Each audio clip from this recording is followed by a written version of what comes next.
a buscar en nuestras Biblias, primera a los Tesalonicenses,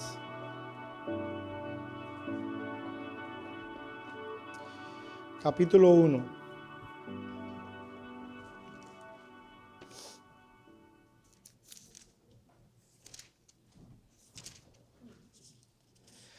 Y vamos a leer el versículo 1. Hoy vamos a iniciar una serie de exposiciones a esta epístola. Estaremos por un tiempo, serán al menos 20 sermones.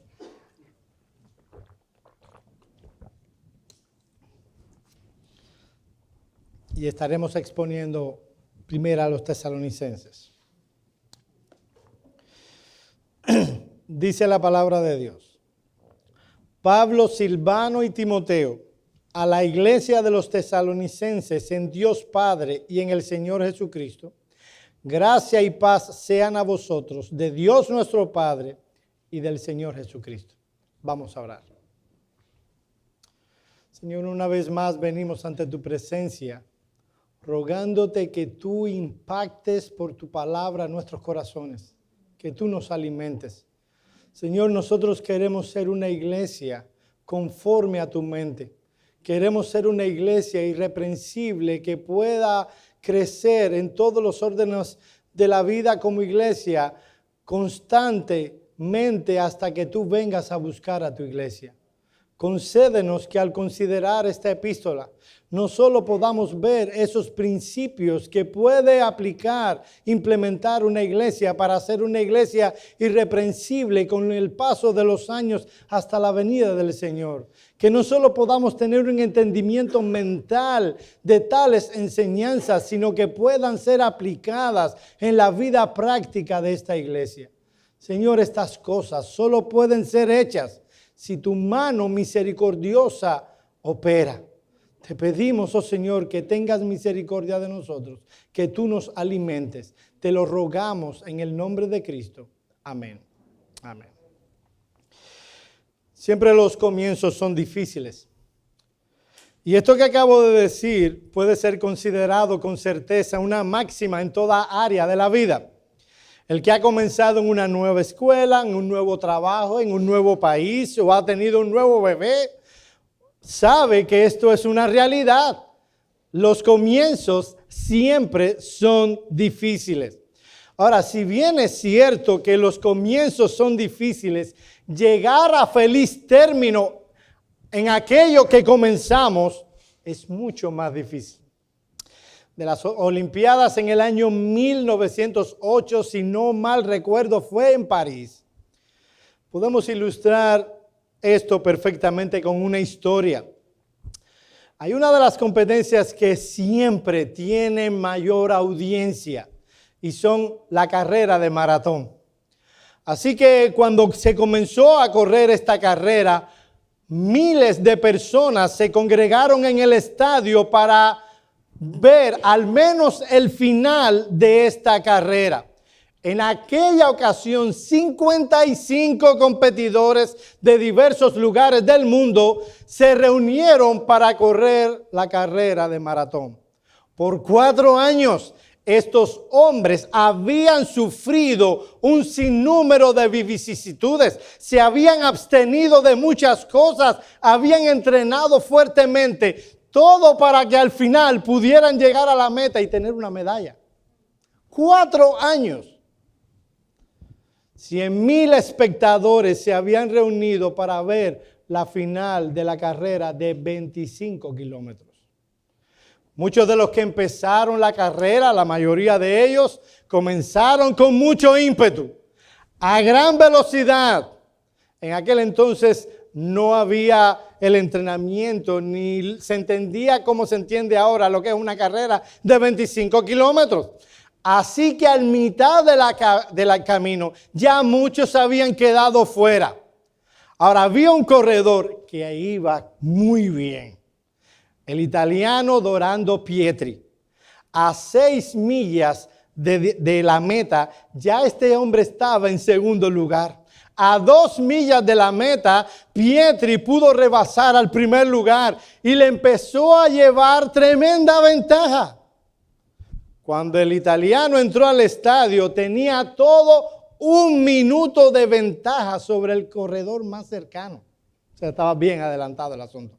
Y ya estaba dentro del estadio. Lo que mide desde que entras hasta la meta son alrededor de, si mal no recuerdo, 800 metros planos. No era nada. Pero pasó un problema. Este hombre ya no podía más. Empezó a tambalearse. Ya sus pies no lo sentía. Ya no había respiración. El corazón se le quería saltar por la boca. Es una metáfora. Se le quería saltar por la boca. El hombre cayó desplomado. Las personas empezaron a animar al hombre. Levántate, ya te quedan 300 metros. Es todo lo que te queda. Los que estaban alrededor allí, que eran personas que tenían que ver con el comité olímpico, empezaron a animarle. Este hombre no podía más. Por misericordia, él lo cargaron y lo llevaron arrastrado hasta la meta. Obviamente fue descalificado. No pudo llegar con sus propios pies. Esta historia nos recuerda algo. Se puede empezar bien una carrera. Se puede empezar muy bien. Se puede comenzar excelentemente. Pero como dice el libro de Proverbios, lo importante no es cómo empiece un negocio, Eclesiastés creo, sino cómo termina. Este hombre no pudo terminar su carrera. El Señor Jesucristo dijo en Mateo 24:13, el que persevere hasta el fin, ese será salvo. Hace unos días atrás cumplimos 6 años de habernos constituido como iglesia. Y aunque parece que hemos estado por mucho tiempo en este lugar, la realidad es, mis amados hermanos, que somos una iglesia relativamente joven. La pregunta no es qué tan bien nos ha ido en estos 6 años. La pregunta que cada uno de nosotros debe realizarse es, ¿cómo Iglesia Bautista Reformada de Miami puede mantenerse fiel con el paso de los años hasta que el Señor Jesucristo vuelva? ¿Qué podemos hacer para que cuando el Señor Jesucristo regrese nos halle siendo fieles como iglesia? Este, mi amado hermano, debe ser el deseo que debemos poner como meta en la vida de cada uno de nosotros, pues esta debe ser la meta de nuestra iglesia. Y dada la importancia de no solo empezar bien las cosas, sino continuar bien y terminar bien, hemos tomado la decisión de dar una serie de exposiciones de Primera de Tesalonicenses, porque narra la historia de una iglesia que comenzó y comenzó bien. Y que Pablo le escribe, como diremos en un momento, esta carta con el propósito no solo de que comenzaran bien, sino de que se mantuvieran fiel e irreprensible, es la palabra que utiliza Pablo, con el paso de los años hasta la venida del Señor. En la mañana de hoy queremos dar una introducción al estudio de la epístola, considerando algunos principios que son necesarios para la correcta interpretación de la carta. Y vamos a basarnos sencillamente solo en el versículo 1 de la epístola de Pablo, primera epístola de Pablo a los tesalonicenses. Y lo primero que encontramos en el texto es el autor de la carta. Dice Primera de Tesalonicenses 1:1, Pablo, Silvano y Timoteo a la iglesia. Aquí encontramos quién escribió la carta. Nos menciona a Pablo como el autor de la carta. Noten algo curioso. El que ha visto las demás cartas y sus introducciones, generalmente Pablo empieza, Pablo, apóstol de Jesucristo. O Pablo, siervo del Señor Jesucristo. Aquí no hay ningún calificativo, solo es mencionado su nombre. La razón es que en este contexto no había nada que se juzgara acerca del apóstol Pablo. Esta carta fue escrita, o fue una de las primeras cartas, si no la primera, que el apóstol Pablo escribió en su ministerio epistolar. Él sencillamente no necesitaba poner ningún calificativo. Él solo podía decir Pablo. Ahora, ¿quién fue Pablo? ¿Quién fue este hombre? Mis amados hermanos, el nombre original del apóstol era el nombre Saúl o Saulo o Saulus en latín. Este nombre significaba pedido, solicitado, deseado. Y era un nombre que frecuentemente lo ponían los padres a los hijos que habían esperado por mucho tiempo. Ahora, probablemente el papá de Pablo le puso Saulo o Saúl en remembranza, en recordación del primer rey que tuvo la nación de Israel, debido a que tanto Saúl, el primer rey de Israel, como Pablo eran de la misma tribu, de la tribu de Benjamín. Ahora, curiosamente, este no era un nombre que le cupiera mucho a Pablo. Se dice que Pablo, por algunos textos, inferencia de algunos textos, era una persona probablemente de baja estatura. Y sabemos por el libro de Samuel que Saúl era un hombre sumamente alto. Por ejemplo, en 2 Corintios 10:10, Pablo dice, hablando acerca de sí mismo, porque a la verdad dice, las cartas son duras y fuertes, mas la presencia corporal débil y la palabra menospreciada. Pablo era constitutivamente un hombre débil y Saúl era un hombre gigantón.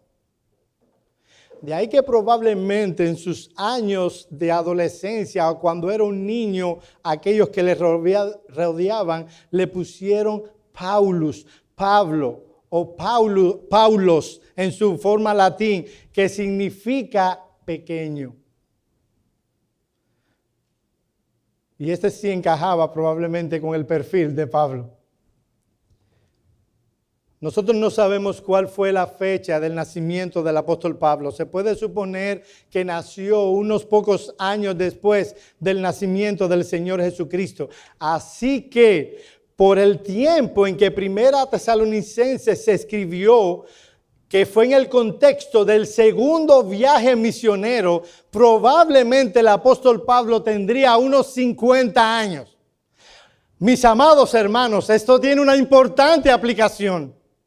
En el momento en que los hombres se empiezan a pensar en retirarse, en el momento en el que los hombres empiezan a disfrutar, los hombres y las mujeres, de su trabajo, a pensar en, cuando vengan los nietos, a jugar con ellos béisbol de nuevo, a pasar tiempo libre con ellos. Este hombre estaba en la obra misionera. En el momento en que probablemente tú y yo estaríamos pensando en retirarnos. Este hombre estaba en su segundo viaje misionero y todavía faltaría un tercero.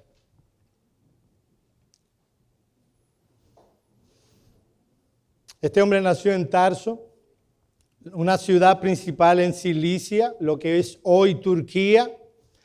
Y lo que indica la escritura es que este era un hombre de padres judíos que tenían una real preocupación espiritual por el alma de su hijo.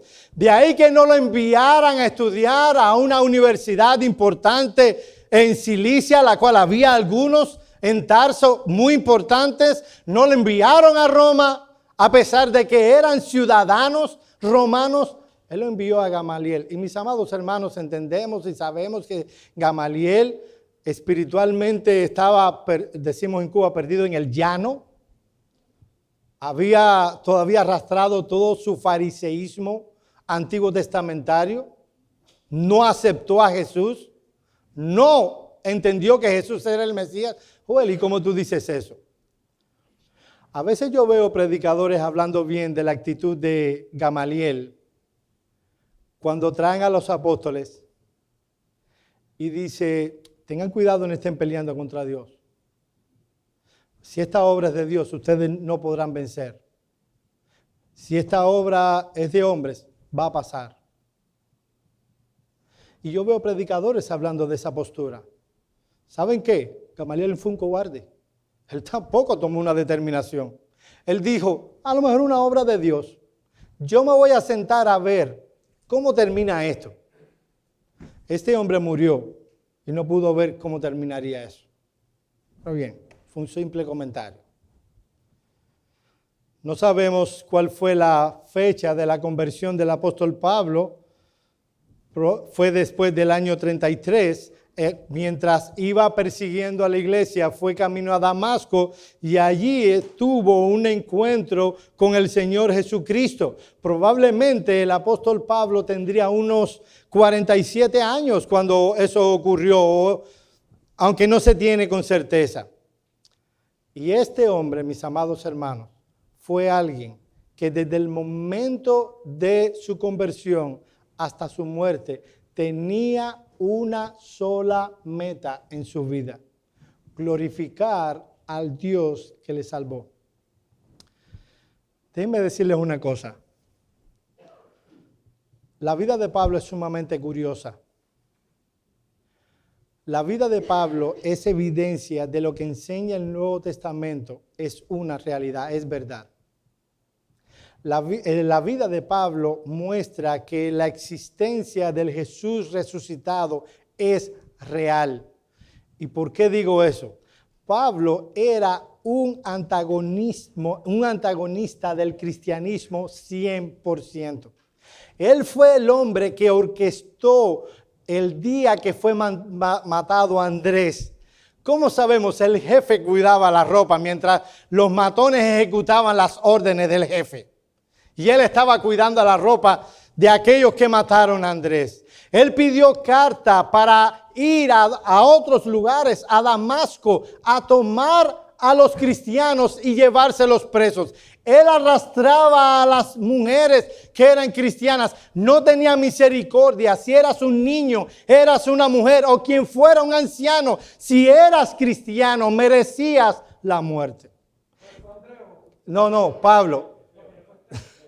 A Esteban, perdón. Ustedes saben. No me haga eso.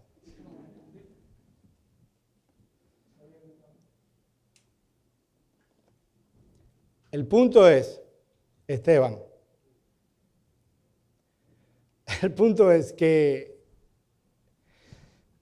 el apóstol Pablo se convirtió y cambió completamente su manera de vivir. Cuando una persona cambia de religión de esa manera, o es por una razón muy real y verdadera, o lo hace por un interés personal. Cuando vemos la vida del apóstol Pablo, no pudo haber sido por un interés personal. Todo lo que recibió una vez que se hizo cristiano fue palos, fue piedras, fue látigo y fue una cabeza cortada.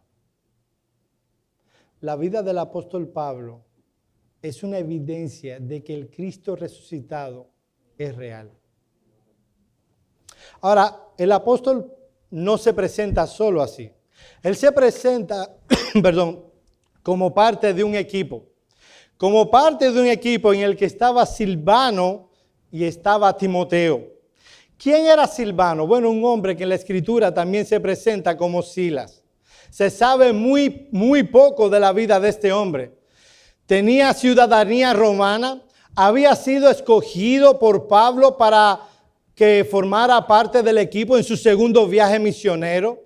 Ya podía verse a Silvano en las primeras páginas del libro de los Hechos como alguien importante en la iglesia de Jerusalén. Él fue seleccionado junto con Judas por los apóstoles para que les enviara una carta y que realizaran le enviaron para que viera cómo estaba la obra en la iglesia de Antioquía. Vayan conmigo a Hechos capítulo 15, versículo 22. Hechos capítulo 15, versículo 22.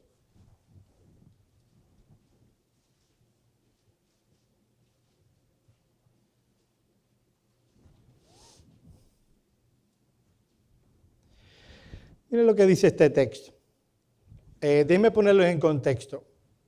Bernabé y Pablo van a la iglesia de Jerusalén y empiezan a contar cómo los gentiles habían recibido la palabra.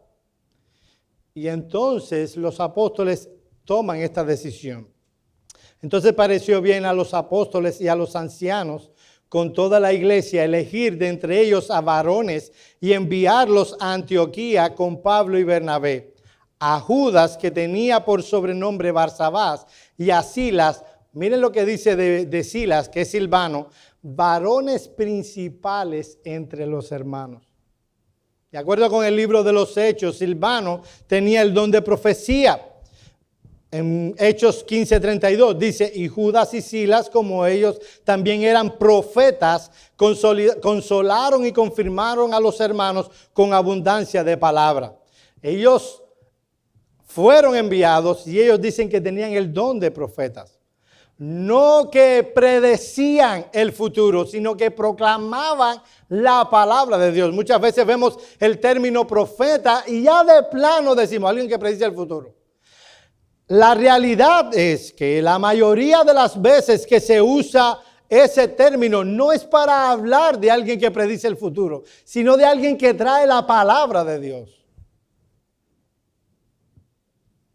Él fue añadido al equipo misionero cuando hubo el desacuerdo entre Bernabé y Pablo por llevar a Juan Marcos.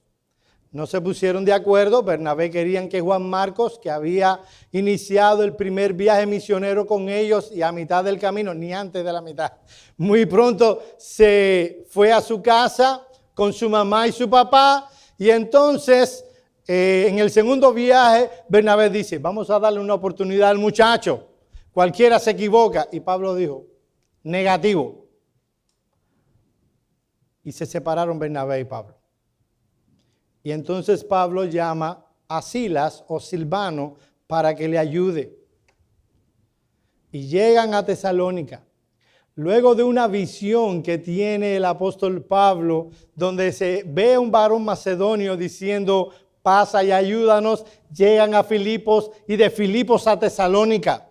En ese contexto predicaron la palabra primero al grupo de judíos que se reunían en la sinagoga. Hechos 17:4. Y ahí se enseña cuál fue el resultado de esa predicación. Y algunos de ellos creyeron, se juntaron con Pablo y Silas y los griegos piadosos gran número y mujeres no pocas. Y noten como en ese texto no se menciona a Timoteo. Timoteo era alguien que estaba aprendiendo todavía. Ahora, este era un hombre de confianza del apóstol Pablo. Era tal la capacidad y confianza de Silvano que cuando Pablo, Silvano y Timoteo se van de Tesalónica huyendo de la revuelta que armaron los judíos y llegan a Berea, empiezan a predicar el evangelio y luego judíos de Tesalónica van a Berea, arman también allí una revolución contra el apóstol Pablo y sus acompañantes y tienen que salir, pero Pablo toma una determinación cuando llega a Atenas. Esas iglesias que fundamos en Filipos, en Tesalónica y en Berea, son creyentes jóvenes, son creyentes recién convertidos. Ellos necesitan alguien que los fortalezca, que les instruya. Así que Pablo toma la determinación de enviar a Silvano y a Timoteo atrás y él solito va a la ciudad de Corinto a predicar el evangelio. Así que Silvano debió tener tremendas cualidades para que el apóstol Pablo pusiera sobre los hombros de este hombre semejante responsabilidad. El último del equipo es Timoteo. Este es el más conocido del equipo, después de Pablo. Él era de madre judía y de padre griego. La relación que había entre Pablo y Timoteo era tan cercana que en muchas ocasiones el apóstol Pablo dijo que Timoteo era su hijo en la fe. Pablo le instruyó, le discipuló, le enseñó mucho de lo que este hombre aprendió en el ministerio. Y fue muerto, se dice, por una turba, luego de la muerte del apóstol Pablo, que se opuso Timoteo a esa turba que estaba adorando a un dios de la ciudad de Éfeso. Ahora, mis amados hermanos, ¿cuál es el propósito que tenía Pablo en mente al escribir esta carta? Nosotros no tenemos un texto que expresamente diga, yo les escribo esta carta para esto. Pero cuando analizamos los temas, cuando analizamos lo que el apóstol Pablo enseña, nos daremos cuenta que la enseñanza de Primera de Tesalonicenses es una enseñanza tremendamente pertinente para el contexto en el que nosotros estamos viviendo.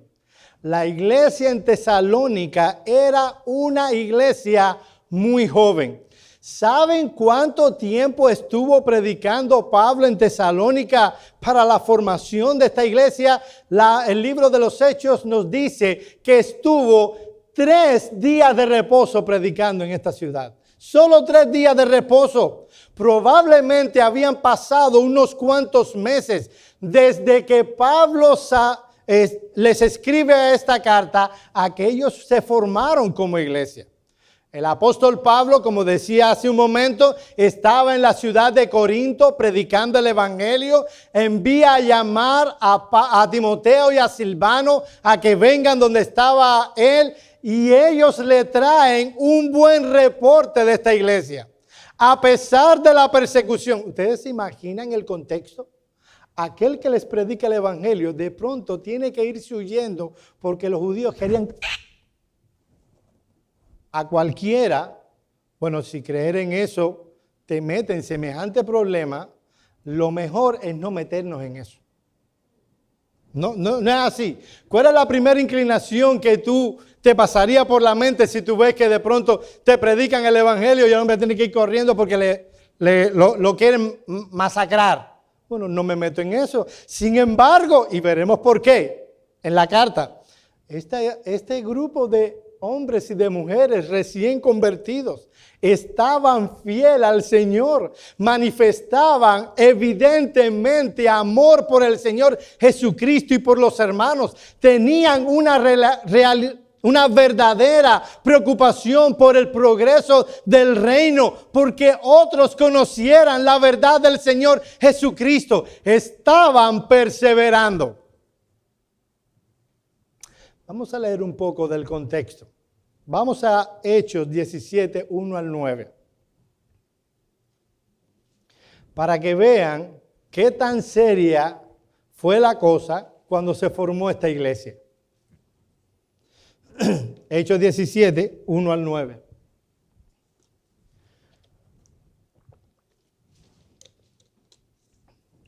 Miren lo que dice. Pasando por Anfípolis y Apolonia, llegaron a Tesalónica, donde había una sinagoga de los judíos. Y Pablo, como acostumbraba, fue a ellos y por 3 días de reposo discutió con ellos, declarando y exponiendo por medio de las Escrituras que era necesario que el Cristo padeciese y resucitase de los muertos, y que Jesús, a quien yo os anuncio, decía él, es el Cristo.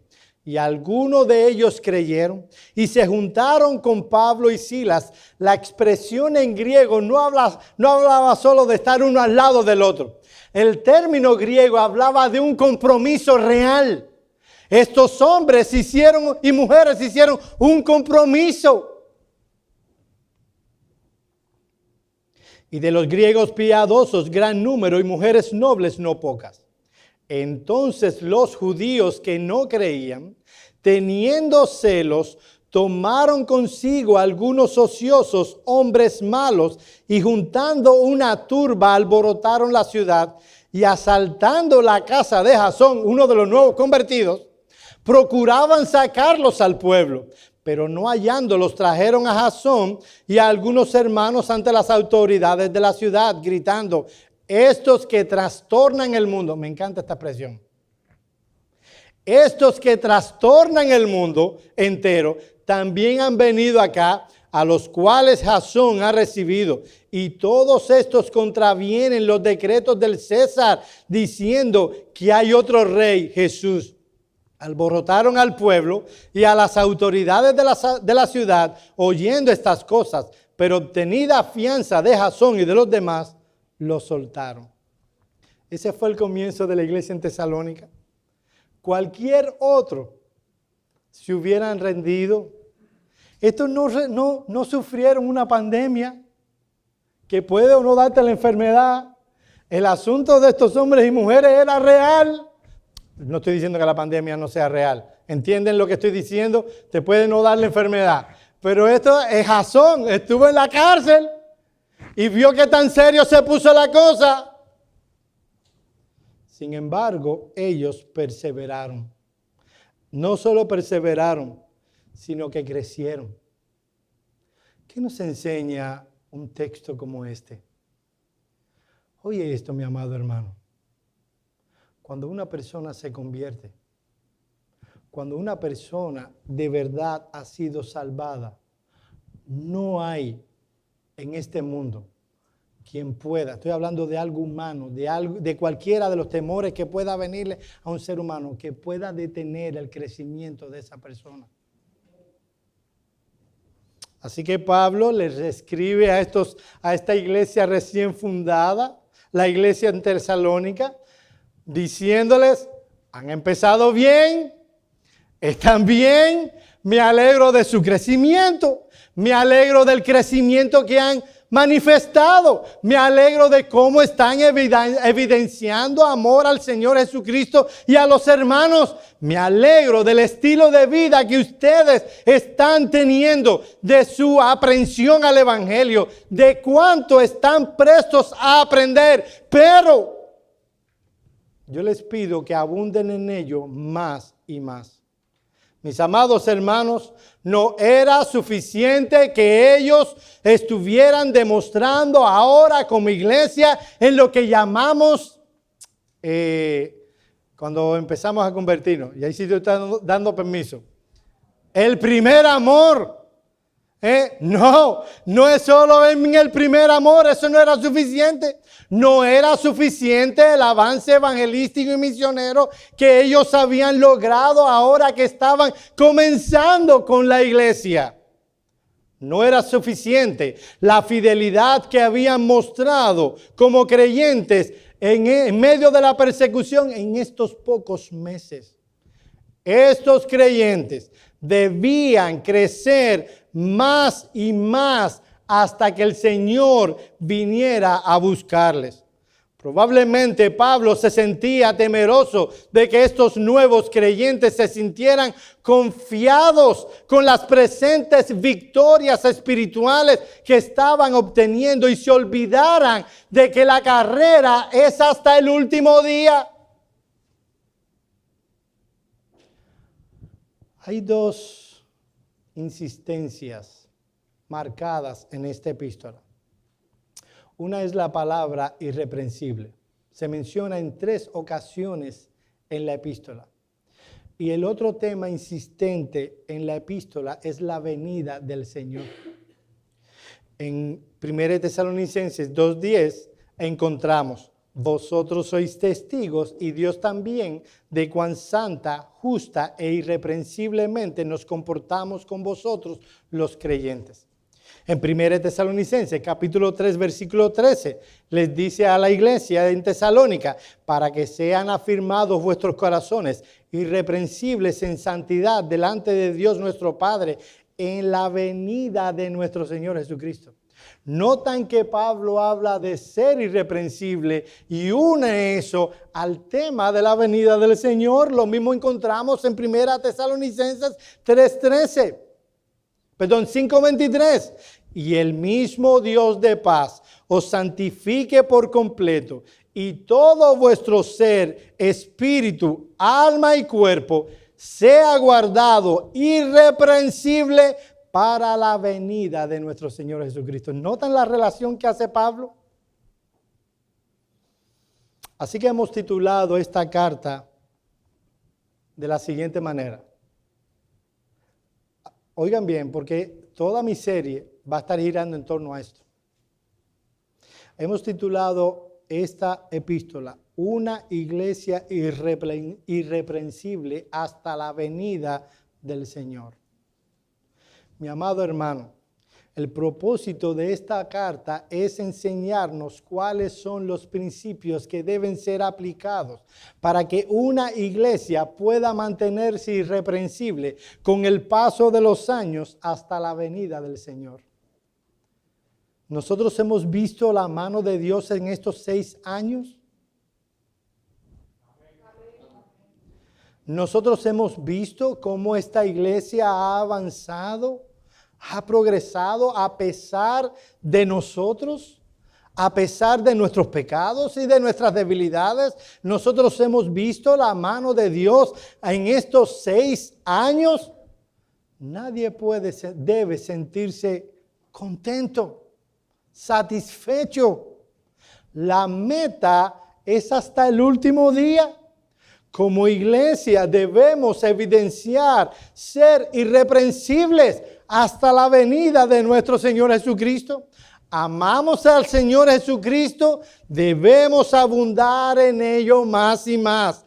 Amamos a los hermanos, amamos al reino, queremos vivir un estilo de vida que glorifique a Dios. Debemos abundar en ello más y más. No es algo de un mes, no es algo de 6 años, es hasta que venga el Señor Jesucristo. Cuando uno analiza las epístolas a las 7 cartas en el libro de Apocalipsis, en la mayoría de ellas hay elogios. En la mayoría de ellas se dice, yo conozco que estás haciendo esto. Pero creo que excepto en una de esas cartas, en todas las demás hay cosas que se le reprochan. Y a una de ellas se le dice sinagoga de Satanás. Y no me imagino que en el primer día que se formó esa iglesia tenían esa característica. Mis amados hermanos, hemos estado aquí por 6 años. Y no podemos decir que vamos a estar así en los próximos 2 años. ¿Qué podemos hacer para mantenernos irreprensibles con el paso de los años? Hacer lo que esta carta dice. Habiendo visto el contexto y las personas que escribieron la carta, veamos en segundo lugar, más brevemente, los destinatarios de la carta. ¿Quiénes recibieron esta carta? Y mis amados hermanos, esto es importante. Mira lo que dice el versículo 1 del capítulo 1. Pablo, Silvano y Timoteo, a la iglesia de los tesalonicenses en Dios Padre y en el Señor Jesucristo. ¿Quiénes eran los destinatarios? Primero que todo, era una iglesia. Mira cómo dice el texto. A la iglesia. Es indudable, mi amado hermano, oye esto, porque vivimos en un mundo que se opone a lo que voy a decir. No lo gritan, pero la manera en que viven lo dice. El centro del Nuevo Testamento, y estoy hablando de las personas, obviamente el fundamento, el centro es Jesucristo. Luego de ahí, lo central es la iglesia local. La preocupación que Dios tiene por los suyos de que ellos vivan en un contexto congregacional. El énfasis para el pueblo de Dios no es simplemente un grupo de hombres hombres y mujeres independientes que han recibido un ticket gratis al cielo. El foco, el centro del Nuevo Testamento es la iglesia local. La mayoría de las cartas del Nuevo Testamento fueron escritas a iglesias locales. Los hombres que recibieron cartas, todos vivían en el contexto de una iglesia local. Las cartas que ya podemos llamar universales, todas están permeadas con una perspectiva de hombres y de mujeres que debían ser miembros y congregarse y vivir en un contexto congregacional, en una iglesia. Pablo no le escribe una sociedad misionera. Pablo no le escribe un ministerio para eclesiástico. Pablo no le escribe a un grupo de hombres y de mujeres que él quería mucho. Pablo escribe a una iglesia. La pregunta es, ¿qué es una iglesia? La palabra griega que utiliza Pablo y que es traducida al español iglesia es la palabra griega eclesía. Significaba literalmente llamar afuera. Proviene de dos palabras, de ek, fuera de, y de kaleo, llamar. Era la palabra en el contexto del Nuevo Testamento que se utilizaba para describir el llamamiento que el gobierno hacía a una asamblea para tomar decisiones políticas y judiciales fundamentalmente. Era el llamado que hacía el gobierno para una asamblea. Yo quiero que vayan conmigo un momentito a Hechos capítulo 19, versículos 35-39. Esto es importante, mis amados hermanos.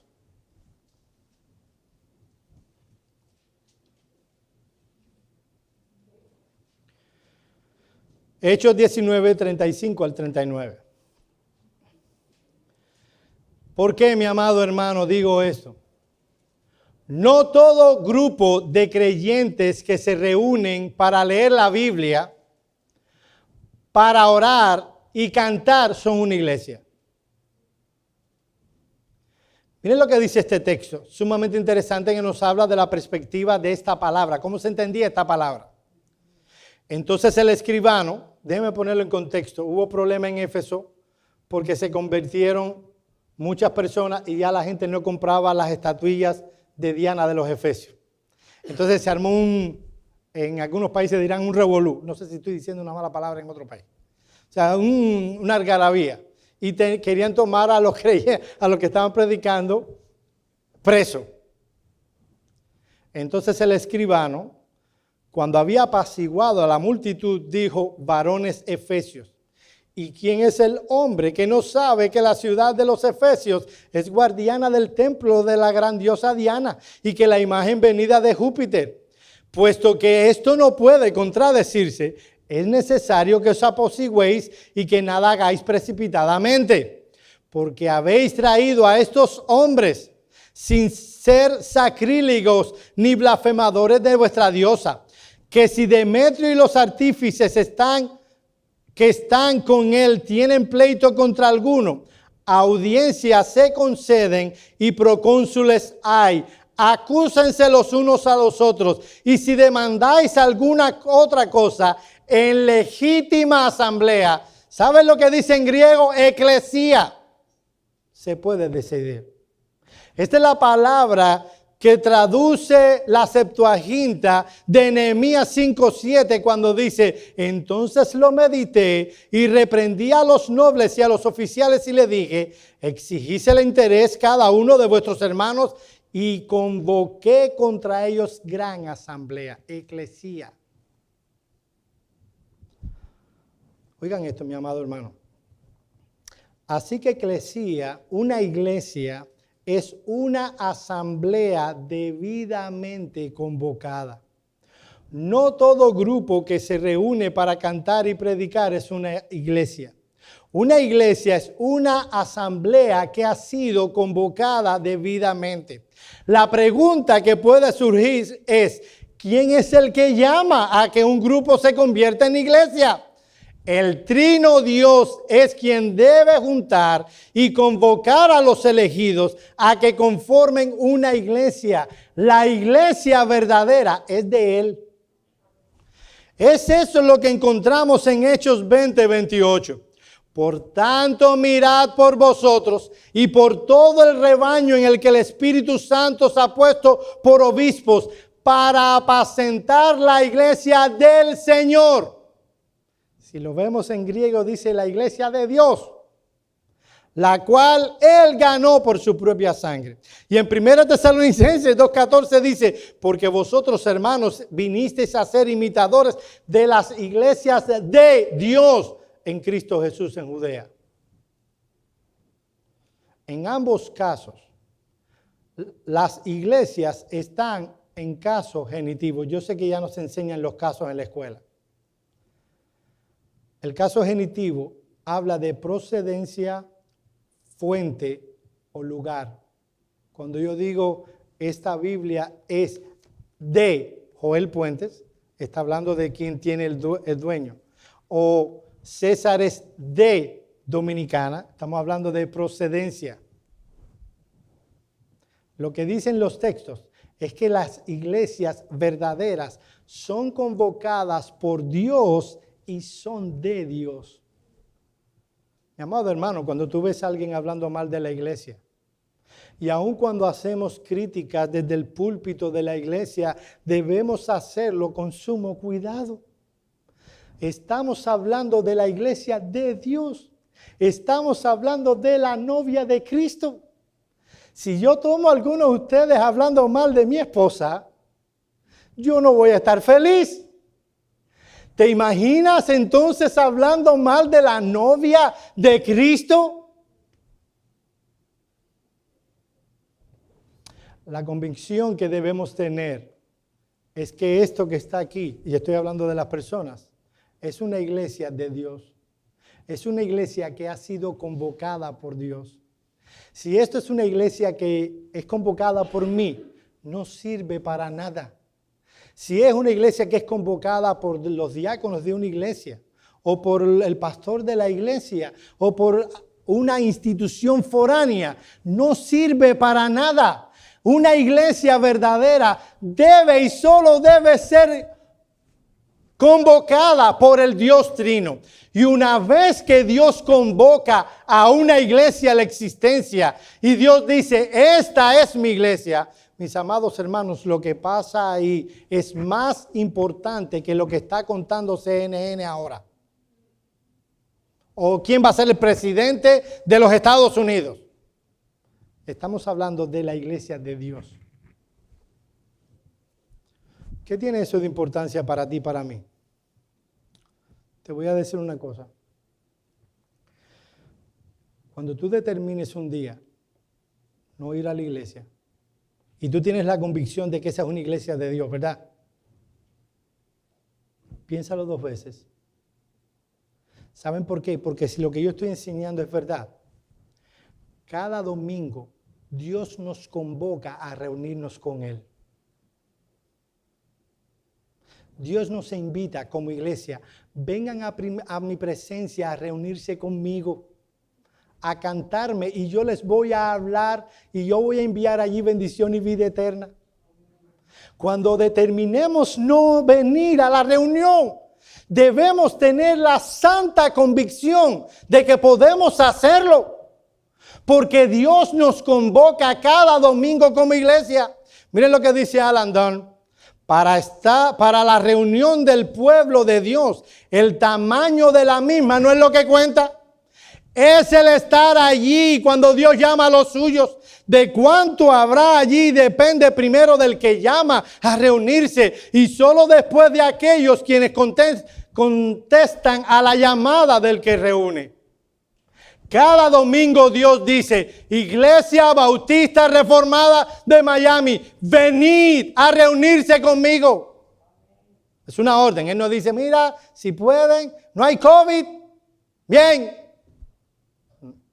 Él cada domingo manda a Iglesia Bautista Reformada de Miami a reunirse con Él. Los que están aquí son los que responden al llamado.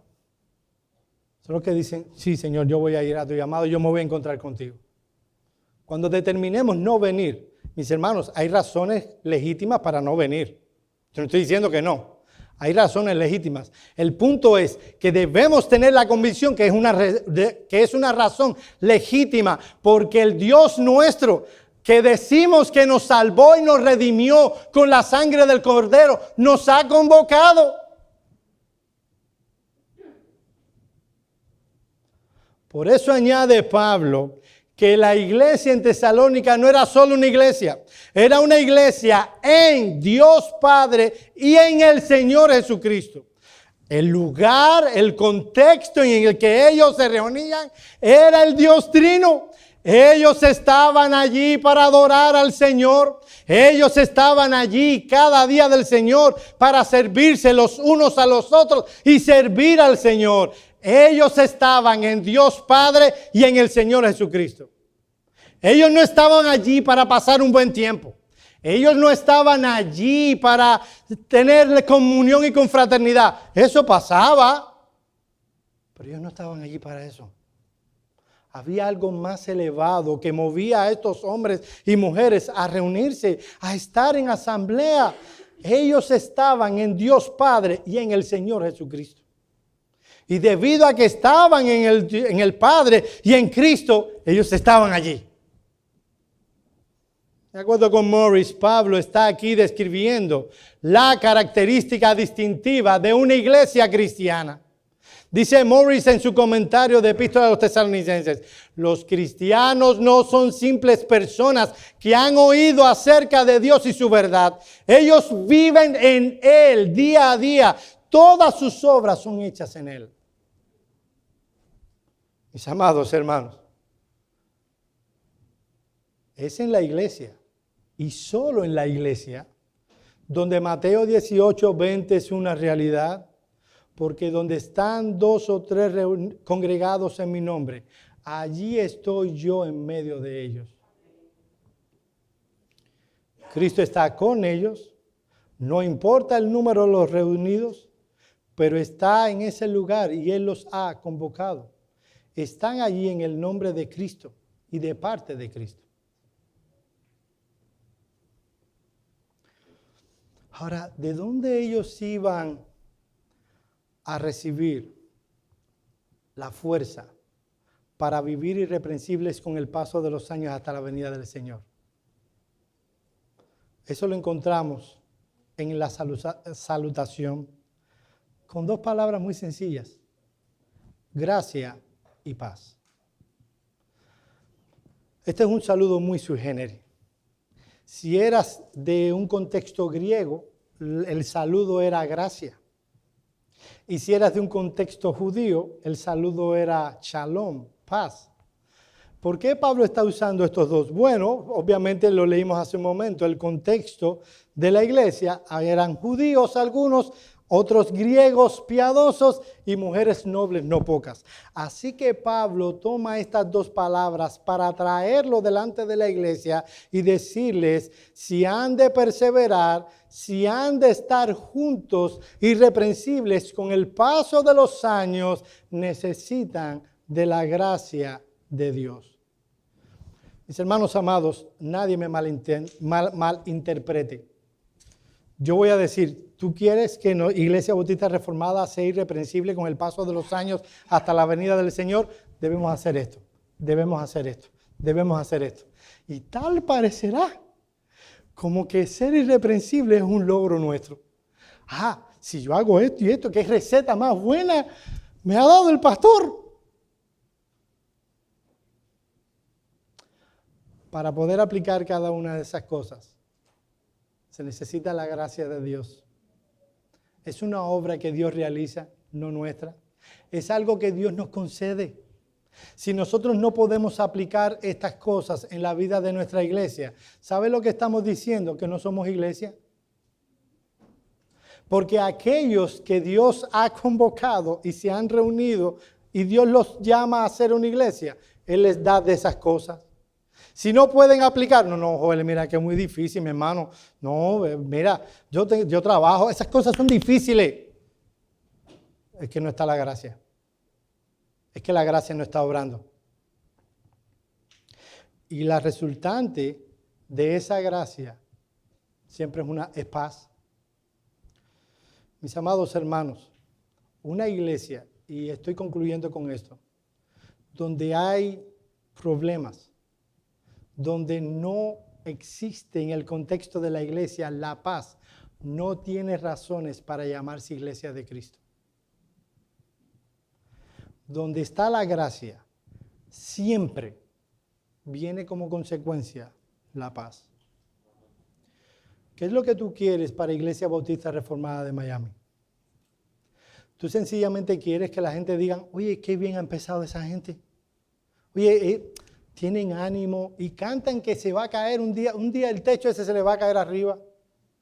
Cantan con energía, con gozo. Uno le ve las caras y uno dice, qué gozo tienen esos muchachos. Les dije muchachos, qué gozo tienen. Yo no quiero eso. Yo quiero que como iglesia nosotros vivamos de manera irreprensible hasta la venida del Señor. Es que cuando venga el día final, Dios nos tome y pueda decir, he aquí el resultado de la obra salvífica mía. Yo fui el que hice esto. Porque hay una iglesia, y yo espero que haya muchas, que puedan mantenerse irreprensible con el paso de los años hasta la venida del Señor. Que Dios no nos encuentre como el corredor italiano que entró al estadio con 1 minuto de diferencia y no pudo terminar la carrera. Que Dios nunca diga de nosotros lo que dijo de la iglesia de Éfeso. Arrepiéntete, si no vendré y quitaré tu candelabro de mi presencia. Vamos a orar.